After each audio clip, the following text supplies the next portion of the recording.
আসসালামু আলাইকুম viewers, welcome back to my another new video. আজ আমরা একটি গুরুত্বপূর্ণ ইংরেজি স্ট্রাকচার ক্লাস নিয়ে আলোচনা করব। Okay viewers, let's get started. দেখার মতো কিছু নেই, খাওয়ার মতো কিছু নেই, শেখার মতো কিছু নেই, বলার মতো কিছু নেই। আমরা দৈনন্দিন জীবনে এই ধরনের বাক্যগুলি ব্যবহার করে থাকি। স্ট্রাকচার ব্যবহার করে কিভাবে বাক্যগুলিকে বলবো সেটি দেখে নিই। স্ট্রাকচারটি হলো nothing plus two plus V1 plus of. দেখার মতো অথবা খাওয়ার মতো কিছু নেই অর্থে এই স্ট্রাকচারটি ব্যবহার করব।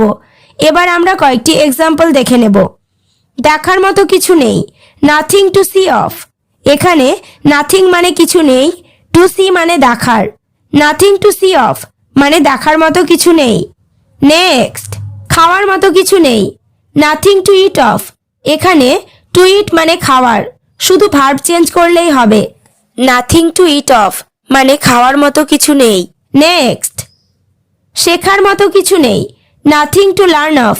এখানে নাথিং মানে কিছু নেই, টু লার্ন মানে শেখার। নাথিং টু লার্ন অফ মানে শেখার মতো কিছু নেই। বলার মতো কিছু নেই, নাথিং টু টেল অফ। এখানে টু টেল মানে বলার, নাথিং টু টেল অফ মানে বলার মতো কিছু নেই। কেনার মতো কিছু নেই, নাথিং টু বাই অফ। এখানে বাই মানে কেনা, নাথিং টু বাই অফ মানে কেনার মতো কিছু নেই। এবার তোমরা স্ট্রাকচার ক্লাসটি ভালোভাবে বুঝতে পেরেছো।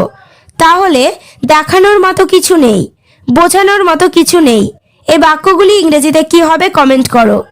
ওকে ভিউয়ার্স, আজ এই পর্যন্ত। চ্যানেলটিতে নতুন হলে চ্যানেলটি সাবস্ক্রাইব করো, লাইক শেয়ার কমেন্ট করতে ভুলো না।